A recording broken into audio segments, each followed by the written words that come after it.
This is one of the best books I've ever read, The Beginning of Infinity by David Deutsch. And although it's such a dense and deep book, I thought I would share just a couple of my own takeaways. But I would highly recommend picking it up and checking it out. I'm sure if you read it, you're going to take a whole bunch of benefits, in fact, from your perspective. The first thing I want to talk about is optimism. Now, David Deutsch has a whole chapter in this book dedicated to optimism, but in fact, it's contained throughout his book. He fundamentally says that the sort of scientific view that we are monkeys floating on a rock in space, completely irrelevant to the universe and all of its grandeur, is actually false.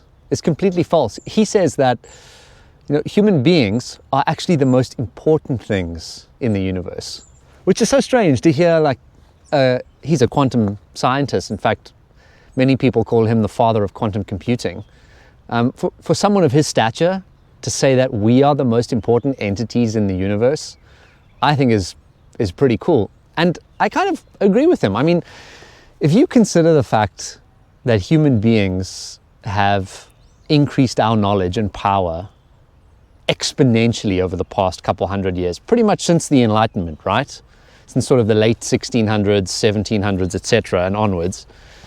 I mean, in the universe, in the scale of the universe, when we're talking about millions, if not billions of years, a couple hundred years of innovation, and we are shooting satellites into orbit, we are sending people to the moon, and I think we're definitely going to be sending people to Mars, at least in my lifetime. I hope to see that.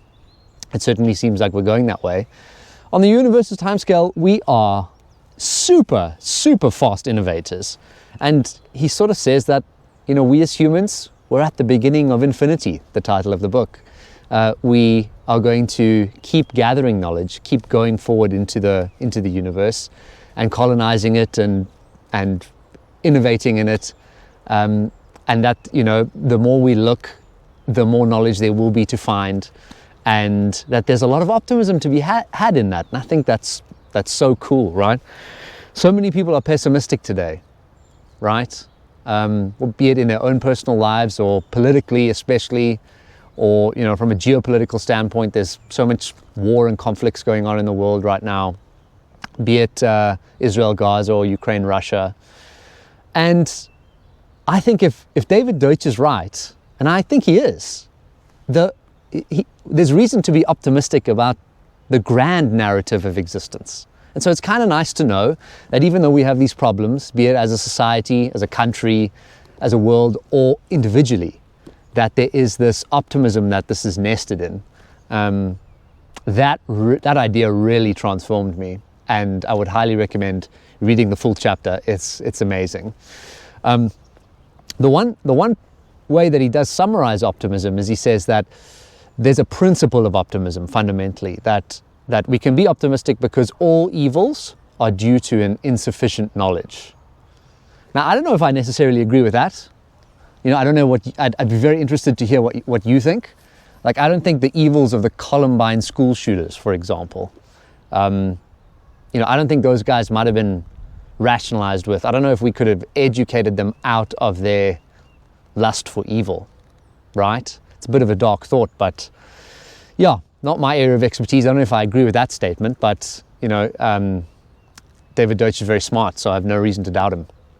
So that's optimism. I think that's really cool. The other point that he said was about work, and he quotes Thomas Edison, who said that success is 1% inspiration and 99% perspiration.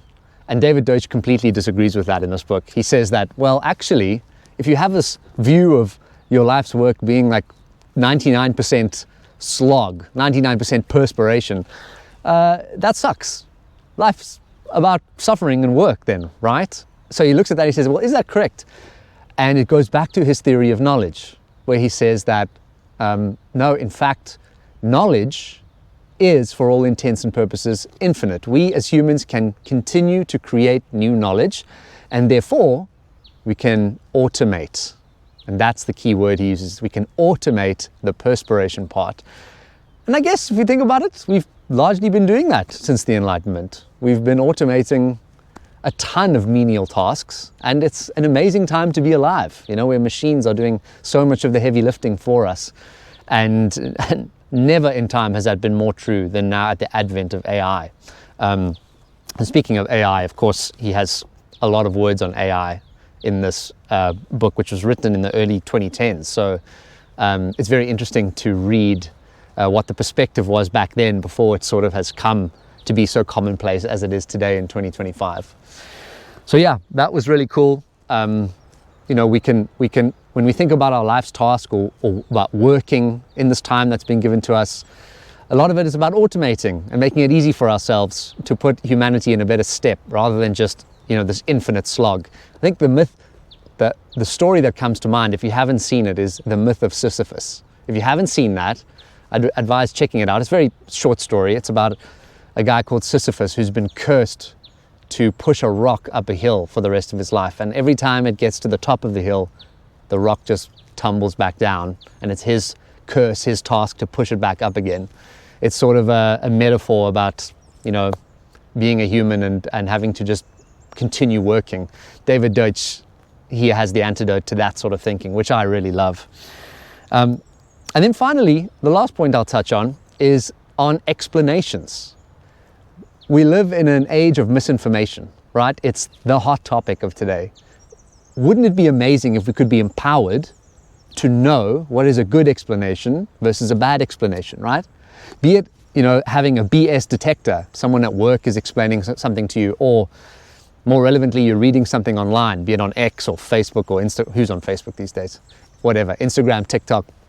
And you're able to, detect if it's a bad explanation or not. And David Deutsch, I think, can help in this way. And of course, he can also teach us how to explain ourselves better as well, right? And think about the constituents of a good explanation. So yeah, he basically says that a good explanation is not just testable, right? So I think when we think about science, right, the word is often, is it replicable? Is it testable? Can you give 5 scientists in different countries a task to replicate a hypothesis, and then they can go and do it? He says, no, that's actually not enough. And funnily enough, he uses the story of a Greek myth when he talks about the seasons, when he talks about explaining the seasons. How did the ancient Greeks explain winter, for example, right? They didn't have any idea about the planetary axis tilt, right? So they said that Hades, the god Hades of the underworld, kidnapped the goddess Demeter's daughter, and her daughter's name was Persephone. And he kidnapped her, and in order to negotiate her release, Demeter agreed with Hades that her daughter would eat a magic seed, and the magic seed would compel her daughter to go and visit Hades at least once per year, right? And that was the conditions of her release, and Hades released her. So once a year, every year, Persephone has the compulsion to go and visit Hades, her kidnapper. And during that time, Demeter, her mother, gets sad. And because Demeter is the goddess of the earth, when she gets sad, it gets cold, right? That's how they explained winter. And he said, well, that's of course, a very testable explanation, because, well, the guys would say that, and of course, what would happen after every autumn or every fall in Greece? Winter would come. And it was predicted with 100% certainty that winter would come. And so the guys were like, okay, well, that makes sense. He says, well, although that's an extreme example, and it's a myth, right?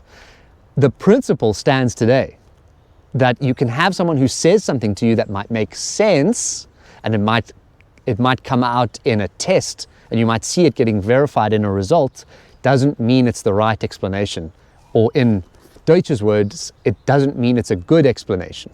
So what is a good explanation? Well, he says it's quite simple. Not only must something be testable, it must also be unable to be varied. That's the key. An explanation, if varied, can explain the same thing. It's not a good explanation. An explanation that cannot be varied is a great explanation. And he uses, actually, he takes it a step forward in saying that if it is a good explanation and it can't be varied, then actually it has reach. Explanations have reach into the unknown. So for example, he says, imagine that you were the first person to come up with the Earth tilting on its axis theory to explain the seasons, right? Far from the myth of Hades and Persephone. Now, not only does that explain the seasons in your geography, that also explains the opposite seasons in the southern hemisphere, right? And he says that now that's a good explanation, because not only does it predict the seasons on Earth, but you can also take it out universally. You can use that to explain different seasons on different planets, and it holds true, right? And he said that not only that, the people who first discovered the Earth axis tilt theory did not actually think about the fact that at the poles would be an extremely long day or night. I mean, I visited Alaska a few years ago in the summer, and the sun set at like 11 p.m. at night.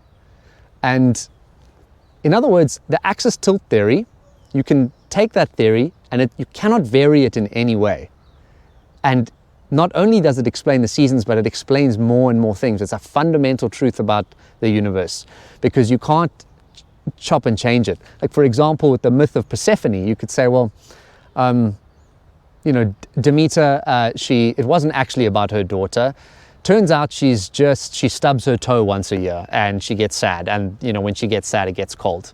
I mean, that story checks out and it would still come true, but it's not a good explanation.